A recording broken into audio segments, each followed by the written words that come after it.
ये समझने के लिए उनसे पहले सुन लूं क्या 5 मिनट?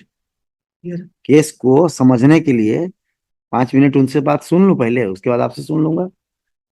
सिर्फ इतने बात जानने के लिए कि कौन सा ऑर्डर चैलेंज में है, क्या है, बस इतनी बात। मैं 2 शब्द बोलना चाहता हाँ, हूँ। 2 शब्द नहीं, आप पूरा आप ही बोलिए, चलिए बोलिए।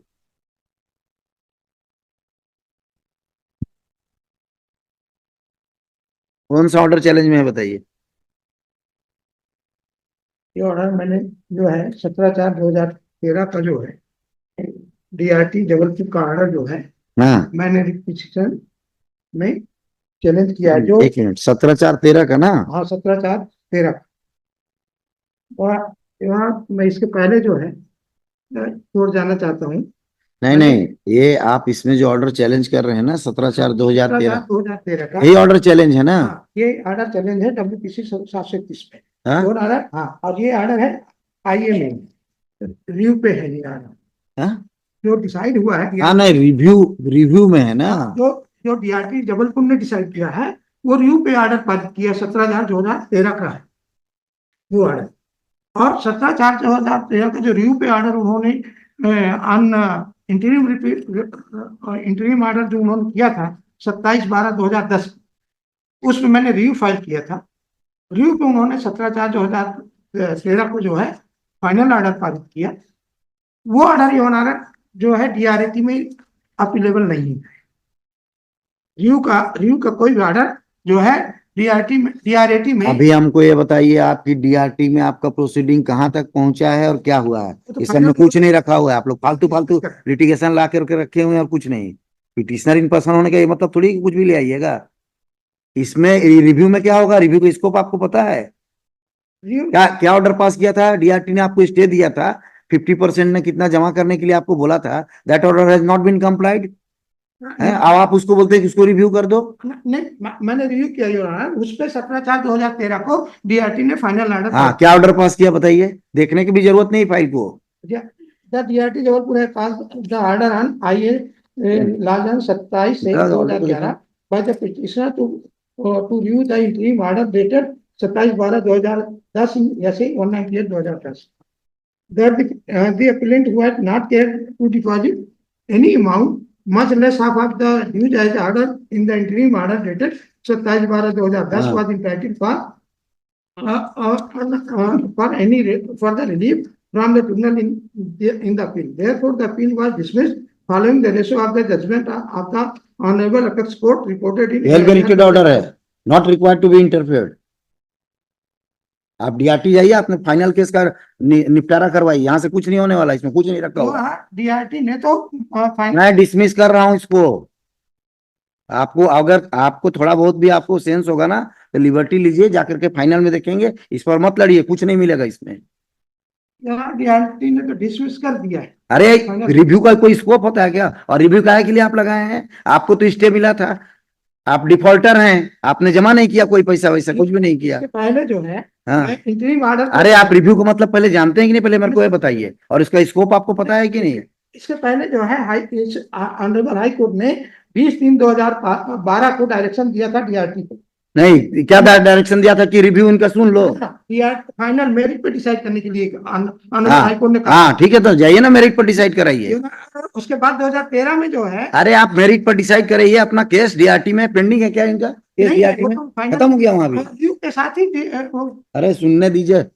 हाँ, मेन केस डीआरटी के सामने जो था, इनका केस डिसमिस हो गया ना वहाँ? वहां पे डिसमिस हो गया। हाँ thereafter they preferred appeal हाँ before DRT। हाँ, ठीक है। कि मेरे को परमिशन नहीं दी गई हाँ ठीक है ना, ठीक है ना। और DRT ने भी अपील खारिज कर दी। हाँ, फिर क्या हुआ? उस ऑर्डर के पहले ये हाई कोर्ट आ गए थे 17/4। नहीं नहीं, उसको छोड़िए ना, 17/4 को छोड़िए आप। अब फाइनल ऑर्डर के अगेंस्ट में वो कहाँ गए? अब फाइनल अपीलेट ऑर्डर जो पास हुआ ना, फाइनल ऑर्डर पास हुआ, अपील में भी इनका अपील खारिज हो गया, उसके बाद ये कहाँ गए हैं? अरे बंद करिए पिटीशन, फालतू वाला बात करते हैं। हम ऑर्डर लिखा रहे हैं, हम ऑर्डर पास कर रहे हैं इसमें। 2 मिनट आप ऑर्डर पास कर दीजिए, 2 मिनट। हाँ बोलिए।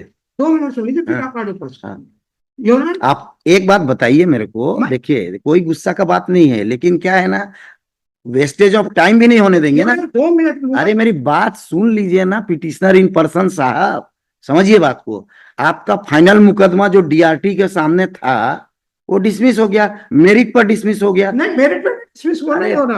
अरे जो भी हुआ, नहीं मेरिट पर हुआ, लेकिन हो गया ना डिसमिस। अब डीआरटी के सामने आपका कोई मुकदमा नहीं है, क्या? नहीं है ना? हाँ, उसकी आपने अपील की थी, एक मिनट, अपीलेट कोर्ट के सामने अपील की, अपील भी आपकी डिसमिस हो गई। ठीक, अरे रुक जाइए ना, इतना क्यों हड़बड़ाते हैं, इतना क्या उतावलापन है? 13 का मुकदमा है, कुछ नहीं हुआ, और अभी आप आ गए, आपको बहुत हड़बड़ी आ गई। हो गया, खत्म हो गया। आप बताइए मेरे को कि अपीलेट ऑर्डर के अगेंस्ट में आपने कोई पिटीशन फाइल की कि नहीं की? बस इतना ही बताइए, हाँ ना में जवाब दीजिए। योर ऑनर, मैंने डीआरटी जबलपुर के अगेंस्ट में यहाँ हाई कोर्ट में पिटीशन फाइल की, जो अभी ये है।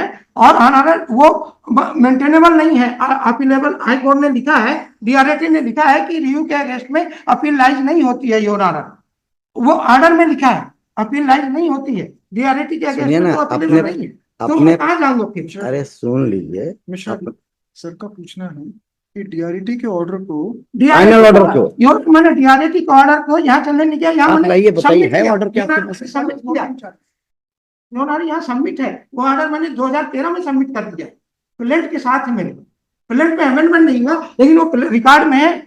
मैंने उसको जो है 7 अगस्त 2013 को नेक्सल 41 के साथ सबमिट है योर। सबमिट से थोड़ी कुछ होता है, challenge has not, unless and until it is challenge by way of amendment. आप ले आते हैं कि साहब बाद में ऐसा ऐसा हो गया है, तो उसको भी, उस दोनों ऑर्डर को चैलेंज कर रहा हूं, उसको भी सुन लिया जाए, देख लिया जाए। योर ऑनर, इसमें इसीलिए आप पिटिशनर इन पर्सन कभी नहीं आना चाहिए मुकदमे में, योर ऑनर, 2 चीज इसमें अपना नुकसान करते हैं।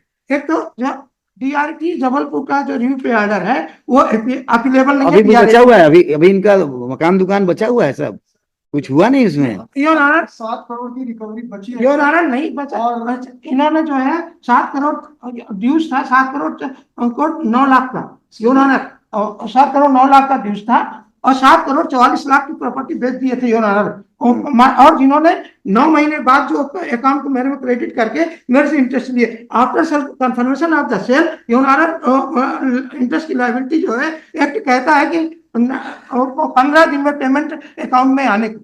योर पूरे योर एक बार मेरे को फैक्ट पे सुन लीजिए, आप चाहे जो ऑर्डर डिसाइड है। योर रिव्यू पे ऑर्डर जो है डीआरटी का। अच्छा ठीक है, आप ना अपना रिव्यू का ऑर्डर, रिव्यू को जो आप, रिव्यू के बारे में आपको जो बोलना है ना, बता दीजिए। चलिए, योर ऑर्डर नहीं ठीक है, ठीक है, डीआरटी का ये ऑर्डर है योर ऑनर। आपको यही कहना है ना कि जो ऑर्डर पास हुआ है रिव्यू का लाइए भाई, फाइल लाइए। डीआरटी में अवेलेबल नहीं है, इन्होंने खुद मेंशन किया है। ये डीआरटी के ऑर्डर में पेज नंबर 4th पेज पे है, page number 323। The important aspect of the matter is that the appellant filed the appeal challenging the order passed by the DRT on 17/4/2013. This is the order passed by the tribunal by which the application to review the interim order dated 27/12/2010 has been rejected. The question is whether the appeal lies against the order rejecting the review. In this regard, the tribunal has already taken the view in appeal serial number 54/2012, Messrs. Inderjeet Shukla, Banam State Bank of Indore, and another, decided on 16/4/2012 on the basis of the judgment passed by the Debts Recovery Appellate Tribunal, Delhi, in R.K. Tomar and Central Bank of India, as reported in 2008 BCA 136, that no appeal lies against the order passed by in review application. तो already जो DRT ने जो order पारित किया है वो DRT में appealable नहीं है योर ऑनर। क्या ऑर्डर पास किया? अब जो ऑर्डर पारित किया, नहीं, क्या ऑर्डर पास किया? उन्होंने रिव्यू पे को डिसमिस किया। हाँ, और रिव्यू पे ऑर्डर पे चैलेंज में डीआरटी। अरे मान लीजिए अभी आपको ये ऑर्डर हम आपके फेवर में पास कर दें, ठीक है, फेवर में पास कर दें, ठीक है कि नहीं, रिव्यू होना चाहिए था, होना चाहिए था, कर दें ना, और कर दें तो आप कहाँ जाएंगे, कहाँ जाएंगे? कौन से न्यायालय में आपका मुकदमा बचा हुआ है? डीआरटी कहाँ से जाएंगे आप? आपका मेन मुकदमा खत्म हो गया है, डीआरटी जाएंगे? योर कुछ ऑनर भी खाली बस नाम जान लिए कि वहां जाना है तो चल दिए। नहीं योर ऑनर, जब डीआरटी में अपीलेबल नहीं है तो मैं कहाँ? अरे भाई, जब आपका मेन पिटीशन, मेन जो आपका जो था पिटीशन था वहां डीआरटी के सामने, that has come to an end, उसके बाद उसकी अपील भी खत्म हो गई, तब आप कहाँ ले जाएंगे उसको? कहाँ टैग करा देंगे उसको? डीआरटी ने भी जो है इलाहाबाद नहीं का- समझते आप लोग बात, इलाहाबाद का जजमेंट बहुत है मुश्किल है। और कि रिव्यू पे मेरिट उसको ठीक है, मैं इसको 72 हाँ गलत किया, गलत किया, ठीक है गलत किया इसको। उसको आपको क्या बोलना है बताइए, रिव्यू के बारे में बताइए, मैं बाकी कुछ नहीं जाना आगे पीछे, बताइए रिव्यू के बारे में। मैं ये अमेंडमेंट पे ऑनरेबल कोर्ट को जो है रिटर्न हाँ दे दीजिए, बिल्कुल दे दीजिए, समझ गया मैं, राइट। वही चैलेंज है ना ऑर्डर, 17 तारीख कौन सा है बताइए, 17/4 का। अमेंडमेंट पे जो है अमेंडमेंट एप्लीकेशन पे आर्ग्यूमेंट के लिए। कौन सा आज? एक्चुअली अमेंडमेंट एप्लीकेशन उन्होंने फाइल किया है अभी। क्या क्या अमेंडमेंट एप्लीकेशन है? वो कि जो डीआरटी का ऑर्डर है हाँ। उसको by law of amendment they want to challenge it now after lapse of 10 years they want कब कब कब कब फाइल किया application? They have filed it. सही से आज बात तो सीधा साधा बताते ही नहीं है ना, उल्टा उल्टा बात बताते हैं। ये बोलना चाहिए था कि भाई वो उसको चैलेंज नहीं कर पाए थे, अभी उसको बाय वे ऑफ अमेंडमेंट लाना चाहते हैं, आप परमिट करेंगे तो ठीक है, नहीं परमिट करेंगे तो जाएगा। ऐसा नहीं बताते कुछ भी। Amendment in application honourable double bench ने जो है merit division bench, double bench नहीं होता है, डिवीजन बेंच। डिवीजन में उन्होंने मेरिट पे डिसाइड करने को कहा आफ्टर द कंसीडरिंग आप पेंडिंग आईए आप the amendment and documents I have submitted some which I have earlier submitted in this court in WPC 18/4/2011। लाइए अमेंडमेंट एप्लीकेशन दिखाइए। ये वाला है, विचार तो ऐसे और जुट जाएंगे ना।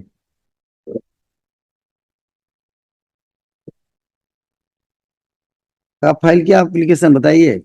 23/1 हाँ 23/1/2024 24 को हमारे लिए बचा के रखे थे। ये ऑर्डर जो है मैंने 3 जुलाई 2013 का है। सर्टिफाइड कॉपी लगाए हैं? ऑनरेबल दिस कोर्ट में सर्टिफाइड कॉपी इसकी लगाए हैं? लगी है जो नहीं, जो ऑर्डर आप चैलेंज करना चाहते हैं हाँ उसकी सर्टिफाइड कॉपी लगी हुई है? लगी हुई है। हाँ, क्या रीजन बताया, बताइए जरा। ये आपका एप्लीकेशन देख रहा हूँ, है ना, उसमें कोई रीजन नहीं दिख रहा है अभी तक मेरे को सही, इसलिए पूछ रहा हूँ what reason you have assigned. Your मैंने गलती से मैंने ऑर्डर को 7 अगस्त 2013 में ही ऑनरेबल कोर्ट में सबमिट कर दिया था। इसी में मैं अमेंडमेंट का ज्ञान नहीं था तो मैंने नहीं कर पाया, ये वास्तविकता है। अरे आपको पूछेगा ज्ञान नहीं है, आप बेकार का अदालत में आए हैं और हमारा और सबका समय नष्ट कर रहे हैं। वकील रखना चाहिए था, है ना, वकील कोई किसी को वो नहीं करता है, वकील को रखना चाहिए। सब चीज आपको ज्ञान नहीं आ जाएगा, हमको आई गया नहीं, आपको आ जा रहा है। और ऑनरेबल सुप्रीम कोर्ट ने भी डिसाइड किया है विनीत कुमार बनाम मंगल सेन वाड्रा के केस में। This court held that if a pair of amendment merely add to the facts may already on record, the amendment would be allowed even after the statutory period of आपका application पढ़िए, पढ़िए आपका application क्या लिखा है, amendment का application पढ़िए भाई। कुछ रीजन नहीं, कुछ नहीं, बस इनको अमेंडमेंट चाहिए 10 साल के बाद। बताइए बताइए। में ये 23/1 के बाद मैंने 30 अरे मैं अमेंडमेंट का आपका एप्लीकेशन जो फाइल हुआ है ना उसको पूछ रहा हूँ, दूसरा कुछ मत बोलिएगा। नहीं अमेंडमेंट पे ही बात कर रहा हूँ। हाँ आपके अमेंडमेंट एप्लीकेशन को आप पढ़िए। हमारा 2 एप्लीकेशन है, एक मैंने 23/1 को फाइल किया था। हाँ उसके बाद मैंने जो है योर ऑनर 30 जुलाई को फाइल किया अमेंडमेंट पे। 30 जुलाई को? हाँ 30 जुलाई की। तो दोनों को मिला के पढ़ना है जी तो बताइए। दो भैया दूसरा वाला बताओ, कौन वाला बताओ। इसमें रीजन असाइन कर दिए होंगे, ये है अमेंडमेंट। ये 30 जुलाई को your honour that the petitioner has filed the petition number 731/2013 with the order dated 17/4/2013 of DRT Jabalpur and filed the amendment application with affidavit on 23 January 2024 to amend the para number 3 of this petition by adding the new subpara of 3.5 to 3.8 in para number 3 to add the particulars of the order dated 3 July 2013 passed by the Honorable DRAT Allahabad against the order dated 17 reason बताइए specific, पूरा को नहीं पढ़ने की जरूरत है। जहां आपने अपना रीजन लिखा है ना, इस रीजन के चलते मैं एप्लीकेशन सही समय पर फाइल नहीं कर पाया, वो वाला पैराग्राफ पढ़िए और कुछ मत पढ़िएगा। आने में मैंने इसको ये ऑर्डर को 7 अगस्त 2013 में मैं ऑनरेबल कोर्ट में सबमिट किया था, लेकिन मैं अमील नहीं कर सकती, मैं अमील के लिए अभी जो है पिटीशन मूव किया। देखिए भाई सुनिए, अगर ये इन्होंने एप्लीकेशन फाइल किया था पहले 7 अगस्त 2013 एक मिनट, फाइल कर दिया था 2013 में, एप्लीकेशन फाइल अरे भाई डॉक्यूमेंट में भी फाइल कर दिया, डॉक्यूमेंट में फाइल कर दिया है ना। पिटिशनर इन पर्सन है, थोड़ा उस ओर भी ध्यान दीजिए। सब उनको अगर पता होता तो वकील ही नहीं रख लेते।